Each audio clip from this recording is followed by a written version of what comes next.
Bhagavad Gita is a book of mankind's collected experience of and answers to life's most basic questions. Who I am, from where do I come, what is my purpose and destiny, and most practically, how do I find happiness? These podcasts originate in the lectures of Neil Bhatt, a disciple of Swami Chinmayananda. They are presented here in 20 to 30-minute segments, each covering 3 of the Gita's 701 verses. Welcome to Gita Wisdom for Daily Living. We are now discussing Chapter 2, Sankhya Yoga, Yoga of Knowledge. So far we have seen that Bhagavan said, I have given you the knowledge of Sankhya, given you the knowledge, Gnana Darshan. But just having knowledge is obviously of not much value unless I know how to apply it. So the application is in Yoga Darshan. So I'll tell you the Buddhi Yoga. Bhagavan coins different words for yoga simply because the words have become so enormous for average person that he is frightened of practicing yoga. He thinks that yoga is for those Rishi Munis in Himalayas and not for an average person. So Bhagavan coined the word Buddhi Yoga, the yoga of wisdom. The knowledge in the Bhagavad Gita, in the previous verses from 11 to 30, using that knowledge as your guidance is Buddhi Yoga. He said, now I'll tell you how to apply the knowledge in your day-to-day life is Buddhi Yoga. And then he, in verse 38, said, Sama sukha dukhe krutva labha labho jaya jayo tato yuddha yujyasva. You engage in this battle of life, by keeping the sukha dukkha, labha labha, jaya jaya balance in your mind, with the equanimity of mind. And this is where we get frightened again. That this is obviously not very possible for me to remain same in sukha and dukkha, same in labha and alabha, same in jaya and ajaya. But if we really think about it, Bhagavan is just pointing out our own abilities to deal with the situations. We have experienced in our life all of them, sukha, dukkha, labha, alabha, jaya, ajaya, and we are still functioning. We are still functioning in normal life. That means we have proved that we have ability to get over any situation that we encounter. We have experienced dukkha in our life, but we devised a system for how to overcome that. We have encountered this coronavirus, well, we at least devised a system. We're going to stay away, we're going to lock down, we're not going to come out of the house, whatever that is, but we know how to deal with it. So Bhagavan said, use that ability of yours, which is God's given to you. You have this intellect. This intellect is telling you how to behave in what situation. Using that, you now fight this battle of life. In naivam papam avapsis, you will never incur any sin. No negative impression will form on your mind. The whole point is all about mind.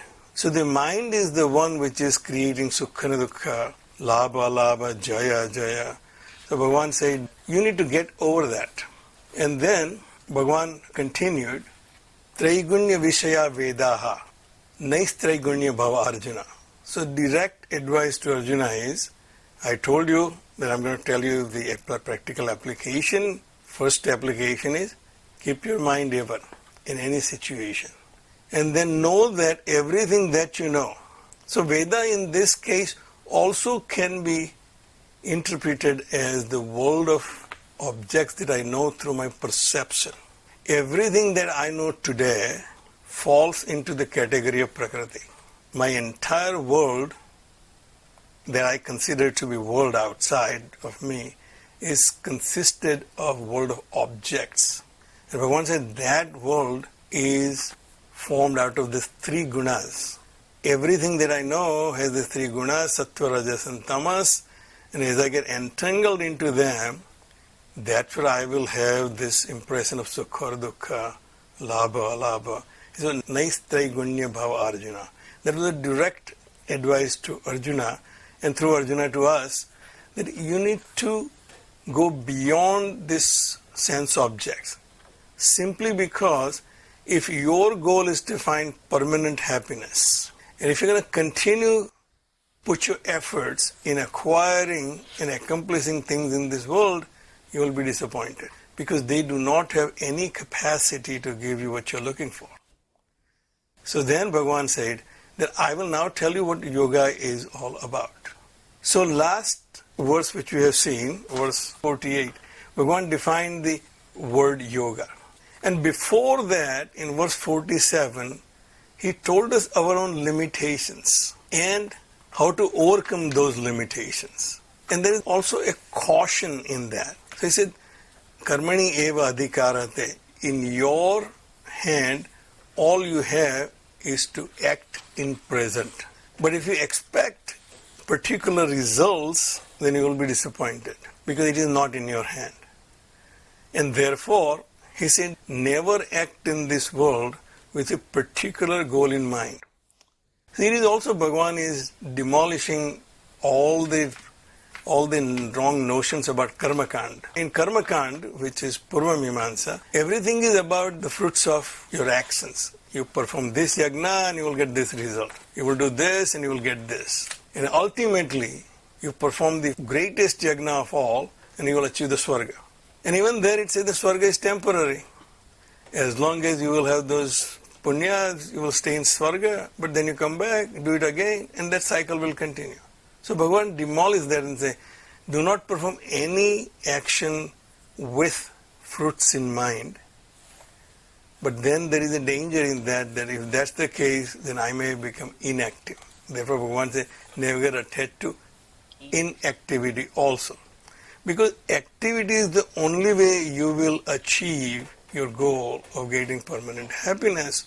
So in verse 48, Bhagavan clearly indicated what we should be doing. So, yogastaha kuru karmani sangam tyaktva dhananjaya siddhi asiddhi samo bhutva samatvam yoga vichyate. Very first definition in Bhagavad Gita, that equanimity of mind is yoga. Yoga is to connect, and what I'm connecting with is my true self, which is of the nature of Ananda.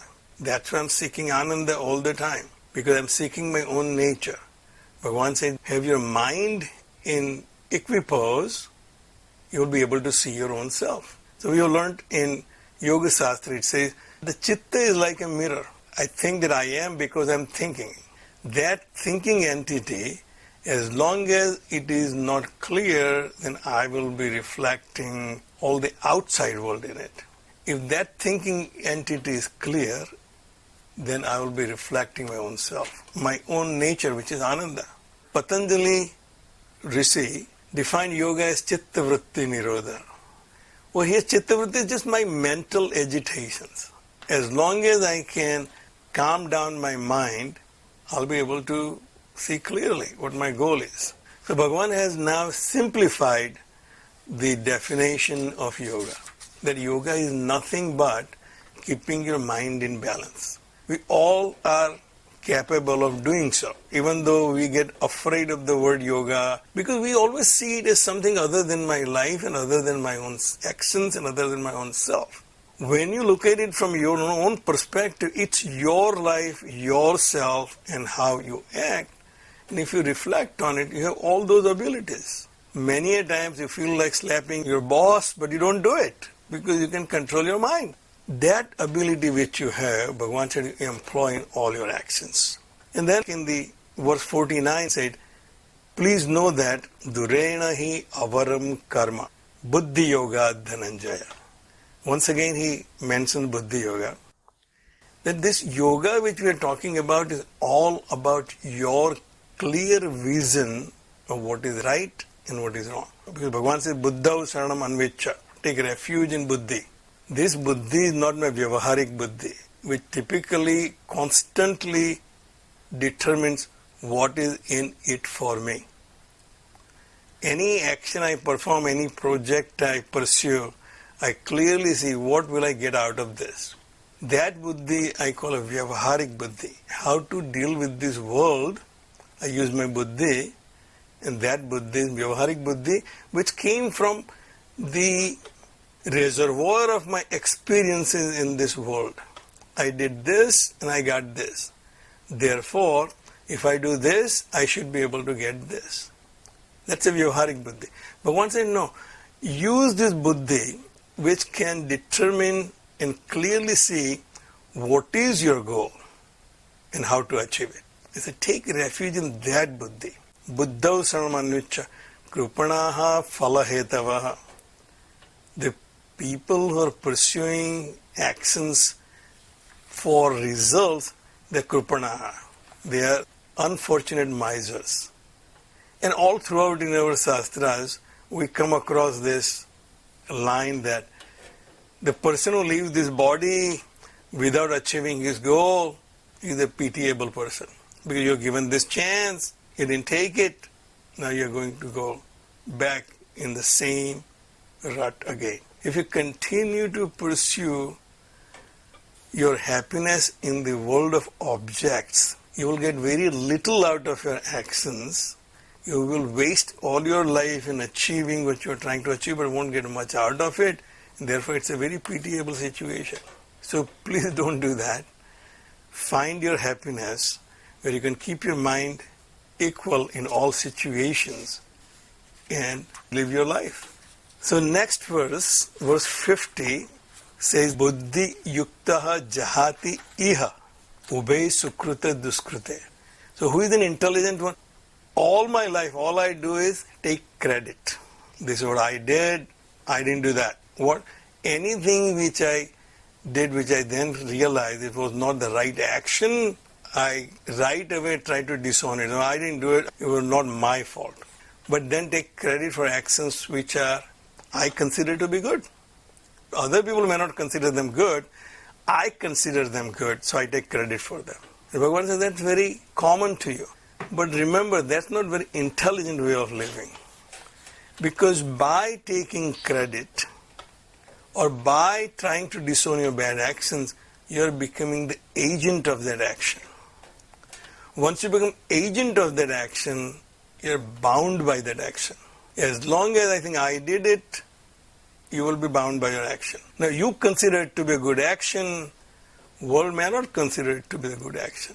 Karma phaladata may not consider it to be the right action. And therefore, you will be bound by whatever the results come. And then you will be either disappointed or elated. See, buddhi yukta, one who has achieved this wisdom that the goal of life is to find that permanent happiness. And the permanent happiness will be achieved by having a very suddha antaratma. Jahati iha, right here and now, he will disown all his actions, good and bad. So that's the first technique Bhagavan is giving us, how to achieve this. Act in this world, never become attached to inaction, but do not own any of your actions. In other words, don't become the agent of your actions. Consider you to be the nimitta matra. As long as you know your swadharma, performing your duties, that's all you have to worry about. Everything else, you disown it. Tasmad yogaya yujyasva. So therefore, you engage in yoga. Previously, he told Arjuna, Tata yuddhaya yujyasva. Engage yourself in this battle of life. Now he says, and therefore, you engage in yoga. And he has already defined the yoga, samatvam yoga uchyate.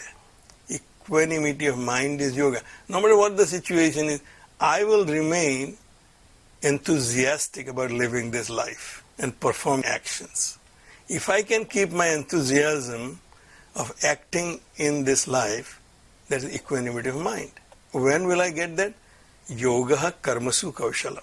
When I perform my ordained duties, my duties with enthusiasm and with efficiency. Yoga karmasu kaushalam. Dexterity in action is yoga. If I can perform my actions efficiently in any situation, whether it's good or bad, conducive or unconducive, Bhagavan says you achieved yoga.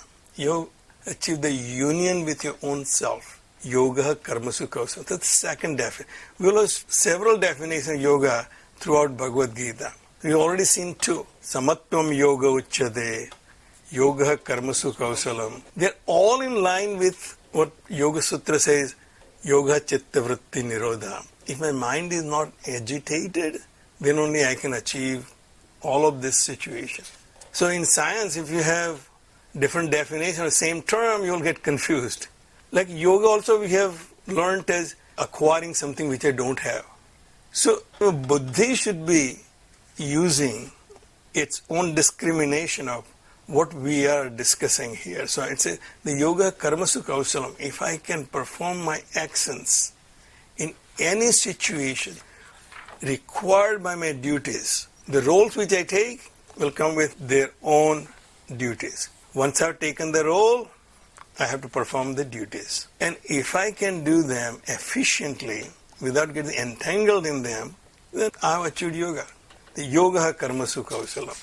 Bhagavad says, karmajam buddhiyuktahi phalam tyaktva manishinaha. How an intelligent person who has understood the wisdom of this yoga, he will act in this life. Buddhiyukta, one who is now endowed with this wisdom of how to act in this world in an intelligent way, what he does? Karmajam hi phalam tyaktva. Manishinaha. Manish is the buddhi. Mana isha. One has the control over the mind is a manishi. One who has controlled his mind, so now it is receiving impressions from outside, but is remaining indifferent. The mind is where we feel happy or unhappy, success or failure. All those impressions or reactions of mind, if I can control as the Lord of my mind, then I become buddhi yukta. Then now I have the real wisdom, the real intellect, which is guiding me what is right and wrong. And therefore, what does he do? Karmajam hi phalam tyaktva. He gives up all the fruits which are born out of actions. He does not take any agency for it. I did not do it. I have nothing to do with it. I will accept what comes to me as a prasad from the Lord. Whoever is in control of this entire universe and also have a control over me, whatever results he gives of my actions, I'll accept them as his prasad, not my right to get the results of my actions. Karmajam hi phalam tyaktva manishina, who has control of his mind, such a person is buddhi yuktaha. Now he has the wisdom of what is right and wrong. Janma bandhar vinur muktaha padam gacchanti anamayam. Such a person will get out of this rut of birth and death, the janma bandham, this bondage of various states of existence. In this life also, I take one role and then bound by that role. And then I say, this is not working out, let me do something else, and I take another role and get bound by that again. I was a bachelor, got married, and then I should become a father. So we keep changing our roles. This is also another janma.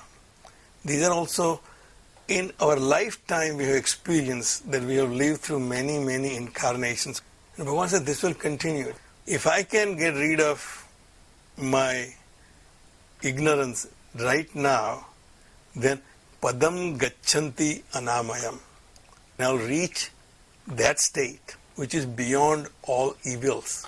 So all the evils which are bothering me, giving me dukkha, if I want to go beyond that, then I have to do the following. Karmajam hi phalam tyaktva. All fruits of actions, I should disown them. I disown all my actions, whether good or bad. I also disown all the fruits of those actions. If that happens, janma bandhan nirvimuktaha, that person becomes free of this rut of taking one state of existence into another state of existence. He becomes permanent in his existence, which is where we will stop. Om Sarve Bhavantu Sukhina Sarve Santu Niramayaha Sarve Bhadrani Pashyantu Ma Kaschid Dukkha Bhag Bhave. Om Shantihi Shantihi Shantihi. Harihi Om. Shri Gurubhyo Namaha. Harihi Om.